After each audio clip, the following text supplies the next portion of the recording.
Hello, this is Lazarus at telecom.tech, where telecom and networking technologies are simply explained. Today we'll be simply explaining the configuration of OSPF version 3 using IPv6 addressing. Over the past few videos, we've been talking about OSPF version 2 and OSPF version 3 and the various configuration methods for both of these versions of OSPF. In this video, we'll look at an OSPF version 3 configuration on a topology of Cisco routers using IPv6 addressing. Now this will be quite interesting because it highlights the way that IPv6 actually functions and how OSPF version 3 has been designed to adapt to IPv6 operation. Now in order to understand how OSPF works, let's take a look at the way a Cisco router behaves when we configure various components of the OSPF configuration. Now take a look at this simple topology with two OSPF routers.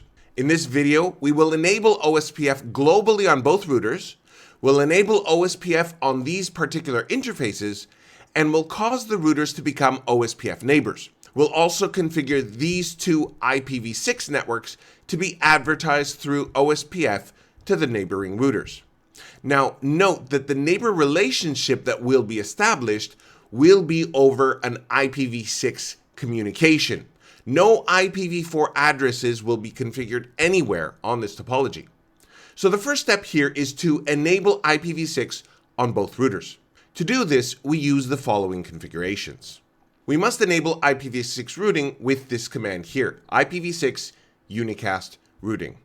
This enables IPv6 on the routers. Without this, no IPv6 operations take place.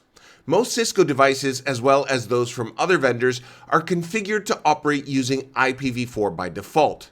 Unless it's enabled globally, IPv6 will not operate on these devices. If you try to assign an IPv6 address on any interface, you'll actually get an error.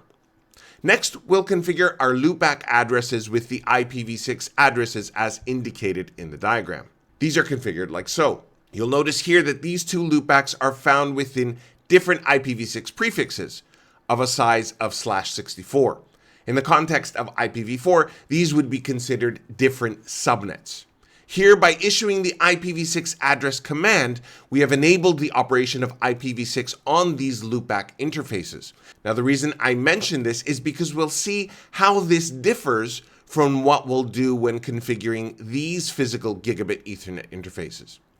Now let's take a look at the IPv6 addressing of the loopback interfaces of these routers. Notice that the loopbacks are assigned their IPv6 address that we configured. This is what's called the global unicast IPv6 address, but they've also been assigned another address starting with FE80. These addresses are known as link local IPv6 addresses and are automatically assigned to any IPv6 enabled interface. The link local IPv6 address is used for several control plane operations for IPv6. Although not used with the loopbacks in this particular configuration, we'll see how these will be leveraged by OSPF in this link here between the two routers. Let's now configure our gigabit Ethernet interfaces on both routers. Now, the interesting thing about this configuration here is that we haven't explicitly configured any IPv6 addresses on these interfaces. We've only enabled IPv6. Now, when we applied the IPv6 address command on the loopbacks, that command automatically enables IPv6 on those interfaces. You don't need to explicitly configure it as we've done in these interfaces. But if you don't configure IPv6 addresses, you must explicitly enable IPv6, and this is done with this command here. Now let's see what IPv6 addressing configuration has been applied to these interfaces. Notice here that both Gigabit Ethernet 01 interfaces have a link local address assigned to them. They don't have a global unicast address since we didn't explicitly configure one. But because we enabled IPv6 on these interfaces, they automatically created an IPv6 link local address for themselves. Now notice that so far we haven't even configured OSPF at all. We've only been configuring the IPv6 addressing. Let's start configuring OSPF now.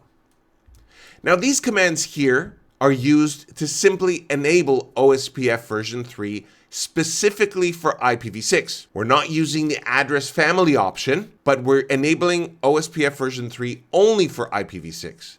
And that's fine, because we don't have any IPv4 addresses in our topology. Secondly, we see here that we have to assign a router ID. A router ID will automatically be adopted from an IPv4 address assigned to an active loopback or physical interface.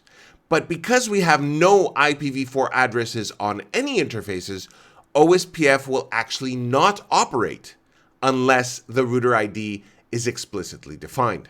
At this point, the OSPF process is now up and running. Let's configure on a per interface basis the operation of OSPF in routers R1 and R2. To do so, we simply go into each interface and enable OSPF using the IPv6 OSPF1 area 0 command. For the physical interfaces, we're essentially saying that these interfaces will participate in OSPF, and if an OSPF neighbor is discovered on the other end, you can attempt to create the adjacency. In this case, we don't have any IPv6 networks assigned to these interfaces, so we don't have any networks actually being advertised from these interfaces as a result of these commands. But we also apply the same commands to the loopback interfaces, essentially saying these networks assigned to these interfaces should be advertised using OSPF. In these commands, the OSPF process ID of 1 is used, and the area 0 is also indicated. And that's it. We've configured OSPF version 3 to create an OSPF adjacency across these two routers using the IPv6 addressing to share these two IPv6 networks between them. Let's take a look at the results. Here we can see the neighbors that have been created, the neighbor IDs, the adjacency state, and the DR and BDR status. It looks like neighbors have been successfully established. And at this point, I'd like to emphasize the fact that OSPF neighbor adjacencies using IPv6 by default will always use the link local address assigned to that physical interface for that communication. So you really don't need to configure any IPv6 addressing on any of the links between routers. And if you have a large network with dozens or hundreds of routers, you can imagine what an important savings in configuration time that can be. Let's look at our OSPF routing tables in each router. Here you can see in R1 that we have a route to the IPv6 prefix assigned to the loopback interface of R2. That means that this network is being advertised successfully to R1. You can also see that the next hop IP address is actually the link local address of the gigabit Ethernet interface of R2. Similarly, in the routing table of R2, we see the IPv6 prefix assigned to the loopback interface of R1, and we also see that link local address as the next hop IP to reach that destination. So we also know that OSPF routes are being successfully advertised from R1 to R2. And once again, we don't have any IPv4 addresses anywhere, so advertised prefixes as well as OSPF adjacencies are leveraging only IPv6. Now just to confirm, let's try to ping the destination IP address like so. We're pinging from the source IP of the loopback 0 interface. That way, a successful ping means that we have successfully established routing in both directions. We have now finished configuring OSPF version 3 on these Cisco routers using exclusively IPv6 addressing. Well, if you found this video useful, I would ask that you consider using the YouTube Super Thanks feature to say thank you and support my effort to simply explain telecom and networking. As I'm always striving to improve my videos, the funds will be used to support better equipment, better quality, better video editing services, and just to produce more useful training content. As always, check out my website, where very soon you'll be able to find in-depth courses with labs, quizzes, and exams to test your knowledge and prepare you for certifications, as well as for the real-world networking and telecom industry. And don't forget to subscribe to my channel to get updates to newly published videos. I'm Lazarus at telecom.tech. I hope this has been helpful for you, and I'd like to thank you for watching.